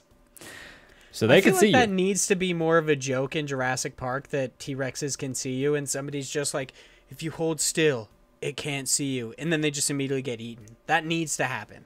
Okay, like, what is it? Like Jurassic World, the next Jurassic World, somebody needs to get fucking chowed on by a T-Rex because they think it can't see you. And then Owen's just like, fucking idiot. So that answers your question. Beautiful boy, Chris Pratt, beautiful boy. Yeah, T-Rexes, they would fucking eat us all, dude. We would all be like, stand still. If you scarecrow, it won't eat you. And then it's just like, I would love for a T-Rex to like come over to you and is like, what are you doing? Like, why are you? What you doing there? Huh? You just standing still, and you just like keep standing still like one of the guards at the Queen's Palace or whatever.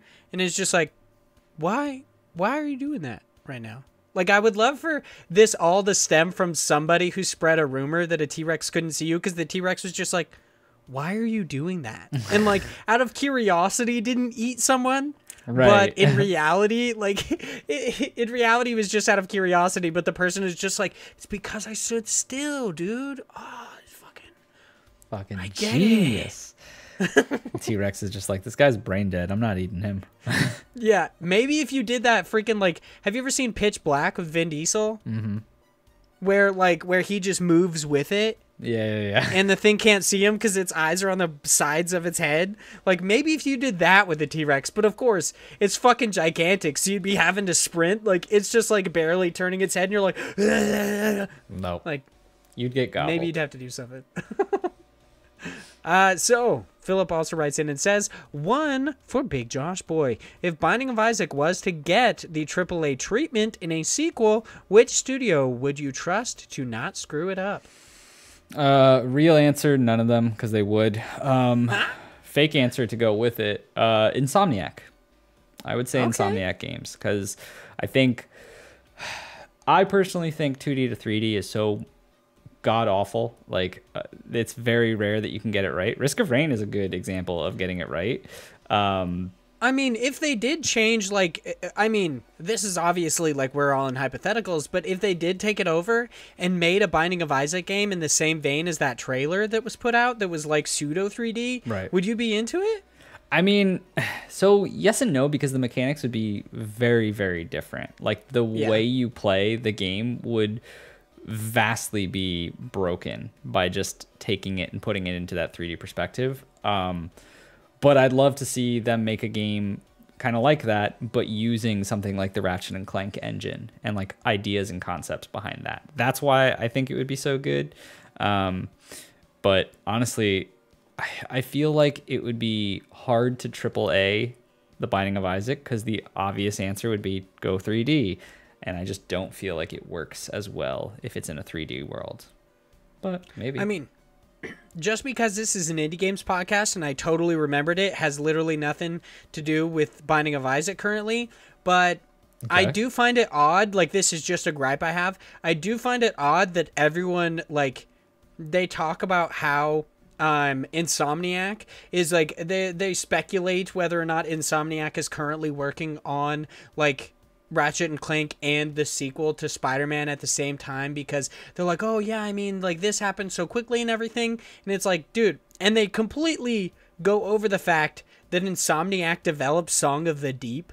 Like, it's like, while they were developing Song of the Deep, they were also developing Spider-Man. So there's also, like, I mean, obviously Song of the Deep is very different and doesn't require as much manpower as something like Spider-Man, or like or shoot, what is the other Ratchet game and that I just fucking said? Ratchet and Clank, yeah. Yeah. Obviously, it would take so much more to make those games, but they already have separated their team, so it is very possible that they could be developing both of those at the same time. But it's just like, literally, it just bothered me so much that everyone forgets about Song of the Deep, because it was really cool. Like, it was very interesting. It was just like a submarine Metroidvania, and I thought it was fun.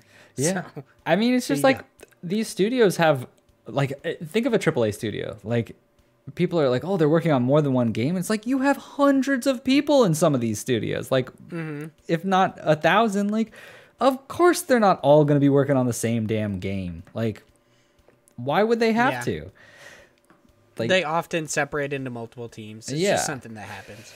But whatever. yeah, I just had to get that out of the way because there's no way I'm ever going to talk about it, and it just popped up. Well, there you go. So, and one for you, Vaughn. Why do you hate walls in Dark Souls 2? You just attacking them for no reason. Here's the fucking thing, okay? This annoys me so fucking much. You know when you lock on to somebody in a video game, and it makes sure that you are constantly facing them. That is the whole point of lock on. Yes. In Dark Souls 2, that is not what it means. It just means the camera is locked on. Your person is not.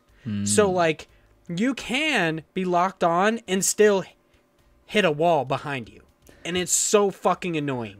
I hate it so much. Because I'll be, like, attacking, and then they'll move. And instead of my person moving, like, I'll have to manually move the camera. And then even when I do that, like, the camera follows them, my person is still fucking facing the other way and hits a wall. And I'm like, oh, dude. It happens so often. I fucking hate it. It is the bane of my existence. Hate it. Hate it so much. It's even worse than the hollowing where I lose my fucking health when I die. I fucking hate it so much. And of course, like, when I say lose your health when you die, that makes sense because you're fucking dead. But what happens in Dark Souls 2 is every time you die, you hollow a little bit more, which decreases your max amount of health. So the more and more you die, the less and less health you have. But you can just use a human effigy to gain your health bar back. But it's so fucking annoying. It's so annoying. I hate it. The dumbest shit. But make sure check out my Twitch streams on Saturdays and Sundays from 8 p.m. to 12 p.m. Shameless plug. Or 10 p.m. to 10 p.m. to 12 p.m. playing some Dark Souls 2. But yeah, that's why I attack walls, because it's fucking dumb as shit, dude. Also, there are things known as like illusory walls or illusionary walls, whatever they want to call them, that like you have to hit or roll through to know that they're there. And everyone in fucking Dark Souls 2 is like, there's a wall here. Like, there's this illusory wall or whatever. Every time I fucking do it, there never is. Do I have to have an item to break through these fucking walls that I don't know about? What's happening? So, there you go. That's why I hate walls, because they're fucking real. That's what pisses me off. So, Ivis Lakers says, would a god mode on other roguelike games help those games attract a bigger popularity? So, of course, if you don't know what they mean by a god mode, they mean, like, I'm assuming, like, Hades is god mode, probably, where it still includes the death and repeat. Like, it doesn't really take away anything from the roguelike elements of the game, because it's still randomized, you still die and repeat, but it slowly increases your durability throughout those deaths. So the more you die, the less damage you actually take, until I guess maybe after 100 deaths, you're just like fucking the Hulk. You're just like, like you get hit by a boss, like you get hit by Hades, and you're just like puny human, and you just like fucking whack his dumb ass into the ground. That sounds was legit. An Avengers reference. Yeah. So Josh, you are the king of roguelikes. So tell me, do you think it is possible that it would help them attract a larger audience if they had a god mode? Yes and no. So yes, in the idea that there's a lot of people who hate roguelikes because these games are hard, right? These games are not easy. They often aren't accessible because you just need to have a friend to carry you through. That's that's one way, but not all games. Dude, I've beaten so many. Not all games are multiplayer that are roguelikes. So like, it's tough, and it can be really upsetting and just defeating to lose and have to go all the way through something again and have like no form of progress, or at least no like visible form of progress, because progress from roguelikes are more progress in you just being better. Yeah, it's your experience versus a tangible reward in the video game. Yeah. So I think yes, in that sense, it'd probably be easier because those people who are against it would be more willing to do it. But here's the thing. It's hard to market, and it's hard to push someone to say, you'll like this because we're making it a baby mode. A lot of people we give you a baby mode. A lot of people get, for some reason, very off-put by that because they don't want to be told you're bad at video games. And so we've put an accessibility mode to make you not bad at video games. For those people who want to use it, they probably already were into that idea and were going to try it anyway. But there's a lot of people who honestly just don't like roguelikes for what they are, which is a replayable like amount of kind of the same thing, right? Like the joy that I get from a lot of roguelikes is that it is the same thing, but slightly varied, so that it is a fun experience that I get over and over again that will be worth my, amount of money or whatever I'm throwing into it. But some people want just a full story. And so like that worked for Hades, and I think that's why it worked so well for people, is like those people, all they ever say is like, oh, I wanted to die because when I die, I get more of the story. Like everyone says the same thing, right? It's the same cookie cutter excuse of why they hate roguelikes, but this one was great, which is great. Because it does that, but like just adding an accessibility mode or a god mode is not going to do that, right? It's not going to add an amazing story. It's not going to add super sexy, horny characters for you. It's not going to add a lot of the same elements that Hades did. So is it going to do it? Yes, but will it actually make a big impact? Probably not. Like that's the thing. I do enjoy it being in there, and I think that developers should do that because I think it'll help widen that pool. But I don't think people are going to be clamoring for like, we like roguelikes now because god mode is a thing. Yeah. I mean, and also like the assumption that adding a god mode to other roguelikes would some way increase their popularity is also assuming that people who played Hades played it with the god mode, which doesn't seem to be a large majority of the people who really loved it. I played the god. I hopped in with the god mode mostly because I wanted to get to the end of the story so I could talk to Josh about it. But I loved Hades even without it. Like I thought it was a really cool addition, but it wasn't. I don't think it's the main driving force for anybody who purchases the game. Right. Like they buy it because it's a thirst trap and because it's got a really cool story and like really fun gameplay. They don't buy it because they're like, this is the roguelike that I think I can beat because it has accessibility functions. Like I don't even think a lot of people who played actually knew that existed because you have to go into the settings to find it. Yeah, and it's kind of weird. Like it doesn't change up the game that much, to be completely honest, too. So I don't really know. Personally, I'm somebody who doesn't play a lot of roguelikes, but I personally, like, if they put a god mode in more of them, I still don't think I would do it. It's just because, like, I don't like the random nature of roguelikes, and I personally enjoy more of a tangible reward. Yeah. That's why I enjoy, like, the one roguelike that I can say I honestly adore is Moonlighter, because you're constantly getting tangible rewards for what you do. Like, you both get the experience of playing the game, but you also get the actual tangible reward of getting new swords and upgrading your equipment and getting more money and stuff like that. Like, you constantly have something to hold on to. So I personally, I honestly don't think that it would actually increase their popularity. I think it's like a good jelly, not my jam thing. Like, if Streets of Rogue had a god mode, I don't think that would get more people to play it. I personally do not think so. No, I mean, see, that's the thing. Like, the question is, will it help attract a bigger popularity? And I think, like, this is why, to some degree, I think there will be people who would be more willing to try it, but, like, one, that has to be heavily marketed so people even understand that. And two, I don't know that that's worth it, because I don't think that, although a bigger popularity is, like, if you're talking like a few extra like people here and there, maybe you're like, yeah, that's a bigger popularity. But like, I don't think this is going to be the thing that fixes roguelikes for other people. And I don't think it needs to be fixed. Like, I think this is just a thing where like some people just don't like roguelikes, and that's fine. Like, yeah, you don't like the random nature of it. I love it. Like, that's my favorite part about things like roguelikes and roguelites, is if they have those mechanics that are in there that constantly throw a loop for you and give you something where they're like, here's a couple random items or random like abilities, like find a way to make it work. And I can then go from, the start to the finish and be like, oh, I did it. Like, I feel accomplished. I feel like I learned how to take the assets that are given to me and find out a way to make this meaningful, right? I find a lot of value in that. You don't. I don't think there's a way to fix that in a game that's going to make it meaningful for both of us who are looking for something different. Yeah.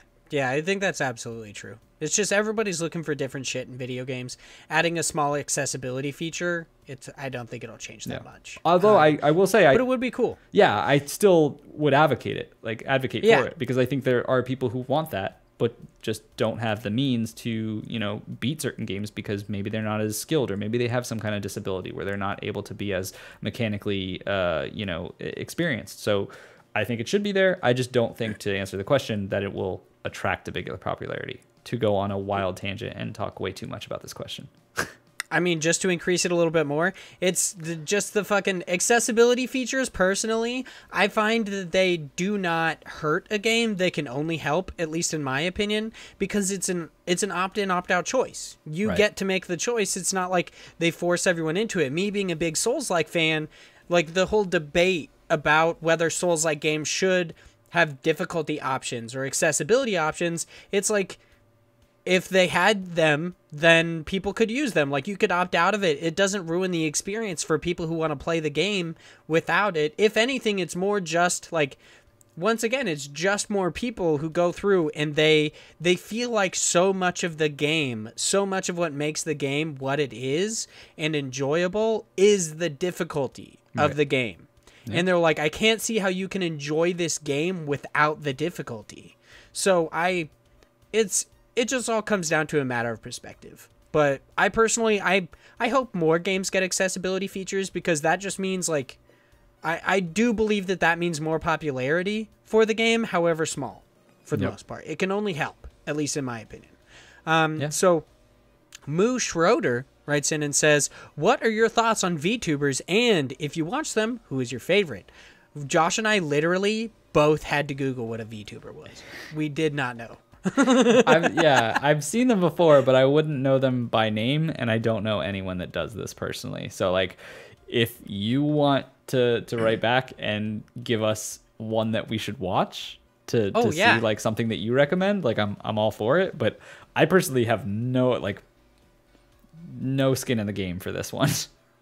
Yeah, I have no idea about it either. Like, once again, had to Google it. Had no idea what a fucking VTuber was. Yeah. And then when I saw it, I was like, oh, this is cute. It's like a cute little anime girl. Okay. Like, I like that.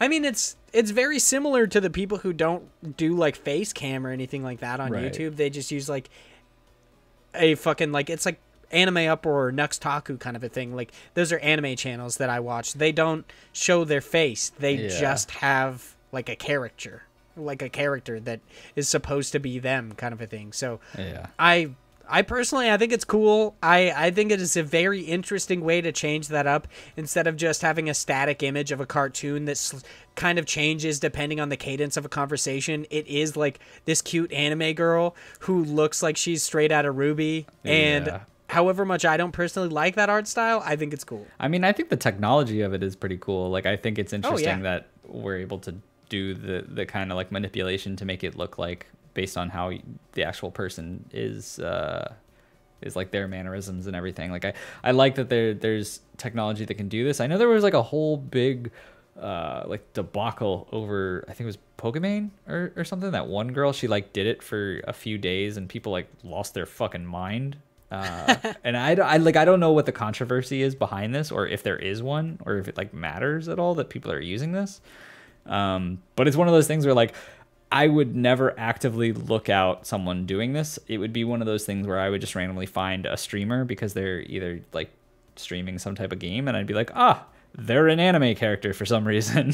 Like, but I don't personally go out to try to find it. I don't know. Maybe I should. I don't know anything about them. Yeah, Moo, let us know what exactly VTubers you enjoy, and so we could check them out, because literally didn't even know what it was. Number one Turner and Hooch fan still has yet to answer my question. Sorry, dude. What's up with this? Like, Scrubs or the movie? What's up? It's definitely the movie. You don't know that. So, number one Turner and Hooch fan writes in and says, how does one eat fresh in a subway? I hear that there are rats down there. One of them even trained a group of turtles to fight with ninja weapons and eat pizza. I like how you had to train turtles to eat pizza, by the way. I mean, I'm sure they didn't grow up like that. You know? Shit is scary, man. So, Josh, how does one eat fresh in a subway? You don't, dude. So this is one of those things where now that COVID has happened and the world is getting to that point where hopefully, we get a vaccine, we get over this, world returns to normal. Man, I don't know how certain things we did just like don't gross half of the population. Sense. Yeah, like there's the certain side of people who COVID happened and they don't give a shit. They're like, whatever, fuck it. There's people who ignore it or like deny it, which I think is crazy. But like there's other people who just are like, I'm gonna get it, whatever, I'll do whatever I want in my life, right? But then there's the other half of the people who are like, okay, we gotta buckle down, we gotta change the way we live. And I look at the subway now and I'm just like, good God, it is gross. Of just like packing people into this small dirty ass tube and just being like, all right, everybody kind of like get way too close to one another and like kiss each other almost. Like it's so nasty. There's a time where I went, I was in New York and I got on a subway. A homeless person literally shit his pants while we were in there. It was so disgusting. That's awesome. It was one of those ones where it was a subway where like normally subways will like, they'll stop and go every like minute or so. And for some reason, he just happened to shit his pants on the moment where we were like, we got 3 minutes or 4 minutes before the next stop. And you're just like, like dying. Oh, it was He just awful. Tainted the air. It was so like, bad, dude. It was so bad. My God. I've never been on a subway before. Yeah. Never once have I done it. Honestly, yeah, it's kind of like a gross thing in general. You know what? But to answer your question, literally, how does one eat fresh in a subway? Here's the thing. Have you ever heard of urban foraging? You just got to, once again, change your perspective, okay? Urban foraging, they just believe anything thrown out is fresh food. They're just like, they dive dumpsters. And they're just like, dude, I found an apple in this dumpster. Yes, it's a little bit rotten. It's got some bruise spots, but that's the fucking taste, dude. Like, the dirt is the taste. Adds complexity to this Exactly. Apple. Exactly. Like, kind of like Gordon Ramsay of urban foraging. You're just like, you know what? I rub dirt on everything I own because it just adds the texture. I like it. So that's how one eats fresh in a subway. They go insane and change decide their entire perspective on life. Yep. Exactly. Seriously though, if Master Splinter existed, that would be fucking dope. I would totally ask him to teach me kung fu, like, and how to eat pizza. Be so dope. Yeah, I don't think I eat pizza correctly, so I would really need to know that. If anything, that's like the real like. Teach me how to fight. Teach me ninja weapons. Like that's. Teach me how to Dougie. Yeah, exactly. Possibly the Dougie.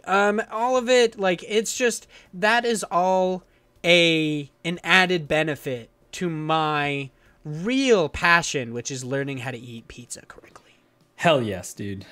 I'm 100% behind Fold it like a taco. That's it. It's easy. You know? That's what I do. Dude, oh my God, dude. Some people eat pizza upside down so the cheese and toppings hit their tongue. What is that all about? What? Really? And I mean, it makes... Okay, here's the thing, though. It makes perfect sense. Because it's like, because that's the best part of the pizza. It's not the... Like, I don't... How do they not get, like, grease all over themselves and cheese? Exactly. And, like, you're a mess. I don't know how they do it, but, like, logically, it's sound. I'm like, I get it, but I don't know how you're doing it. It doesn't make any sense to me. But... No. Stop it. I'm just gonna say no. No. So, last questions. Chris Penwell writes in and says, do you think any indies will be able to make Star Wars games now that the license isn't exclusive to EA anymore? So, do you think indies will possibly make some Star Wars games? No, I don't. Really? I don't. If they did, all right, it would have to be such a well-known and trusted brand, right? Like, this isn't your run-of-the-mill indie developer, like someone off the street is like, I've got a great idea for Star Wars. No. It would have to be one of the higher-end studios from like indie games that, you know, someone like a maybe like a Steam World or some type of, you know, theme where they have a huge track record of games. But like I I even don't see that because Star Wars is so finicky and so picky about their brand and holding on. Like that's the whole reason why like EA had such a stranglehold, is because Star Wars wants to, like the people behind the Star Wars and like Disney franchise, they have very strict guidelines and rules. And so they want to have that kind of working relationship where they can be in control. And like the whole idea behind an indie game is that you want that flexibility, you want that creativity. And I can just imagine that you're going to be stifled as all hell. Like you can't have any decisions in that. Like if you make a game that is Star Wars related, you can bet your ass that the main people in some board office are Xing out all of your cool ideas. Because so essentially it's like not that an indie game studio wouldn't be chosen, but that it wouldn't really be an indie game because the philosophy behind development is just entirely different. I mean, a little bit of both, yeah. But like that is one of the major reasons. Is like, one, I don't think that anyone from the Star Wars franchise, like people who are on the top, would allow it. And two, people who are indie devs would probably get super frustrated with it because it would just be another corporate job. Yeah.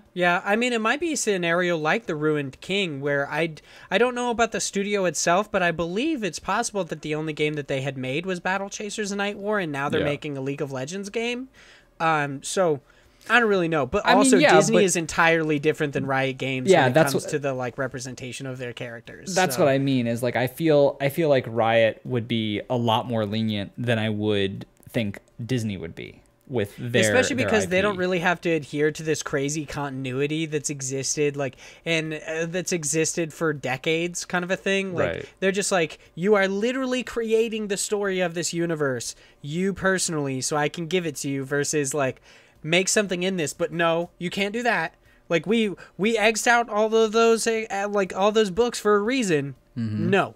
Yeah. So I don't think it'll happen either. I think it would be cool if it happened, but I personally don't think it would. It's pretty far-fetched to think that like Disney would be like, I mean, EA fucked up, so well, actually, I mean, maybe do the whole 180 of like, we can't trust these bigger, but like that's not true because they just went with Ubisoft. Yeah, exactly. But it's still possible that they're just like, you know what? We realize that only kind of like sticking with one developer or one stable of developers kind of fucked us before. So maybe we do need to like really branch out. And it's very possible that leads them to an indie game studio. I think that would be amazing if they did. But just like Josh said, it would have to be someone with a stable of big games like an Image and Form, or I would like to say Playdead, but I feel like Limbo and Inside and whatever they're currently working on is way different. I don't know. Maybe something like Housemarque. I could see that. I mean, they're currently working on Returnal, which is a pretty big branch off from the arcade genre that they're making. So it's possible that they could see that. Like they made like Resogun. Yeah. They made Nex Machina. They were working on Stormdivers, but axed that. And now they're making Returnal. Like, they do have a pretty decent enough track record. Yeah. So, maybe. I don't know. I think it's very unlikely. Yeah, I think it's pretty unlikely too, but I think it would be really cool. And last question of this episode. Chris Penwell writes in and says, why do you think people are scared of gingers in the UK? Gingerphobia, by the way. He just clarified that that's what that's called. Why? They're just afraid of our power, dude. Do you see me?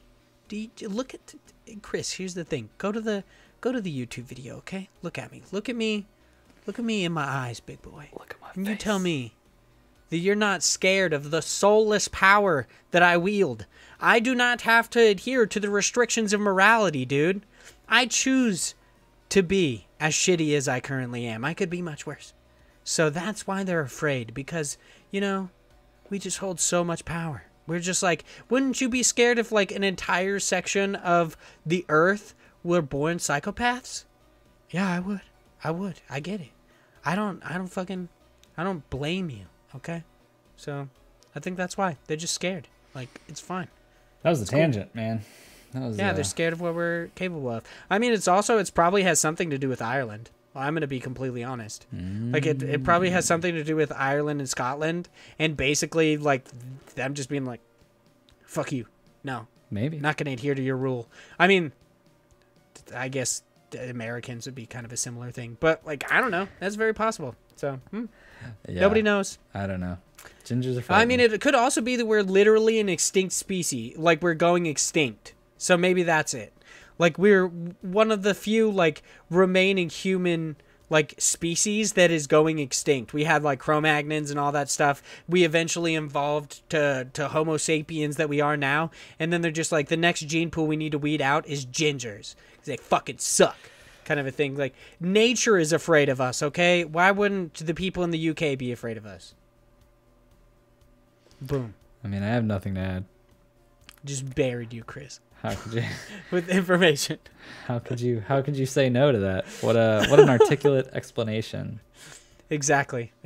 Just there's so much information there. There's no argument. I'm right. You're wrong. Can't see I love it any you. other I'll way. kiss you on the mouth one day, Chris Penwell. So that is the end of this episode. Thanks everyone so much for listening. If you would like to chat with us outside the show, you can do so in a myriad of ways. Of course, follow us at IndiePod on Twitter for notifications about our episode, indie game news, developer interviews, and so much more. Of course, we've got like the new deals and quick steals I post on there to make sure that you get them, even though you may not hear them on the episodes. So make sure to follow us at IndiePod on Twitter. Of course, you can follow me at Hyde Legion, HYDELEGION on Twitter. You can also check out my Twitch stream, twitch.tv/Hyde Legion, and check out my My Hero Academia podcast, Go Beyond, a My Hero Academia podcast at Go Beyond on Twitter, which I do with Mr. Chris Penwell. Josh, I'm going to let you introduce yourself. Where can they find you? Where would you like to shout out your social media platforms? I haven't done this in so long myself. This is so strange. I know. Wow. What an honor. Changing it up, dude. Seeing if you like doing it. I would love for you to just immediately choke and be like, No. I'm the Jorsh. You can find me on basically any platform under the Jorsh except for Twitter, which is the Jorsh 90, _Jorsh 90. Because fuck you. Because that's that one fuck, I don't know who this guy is.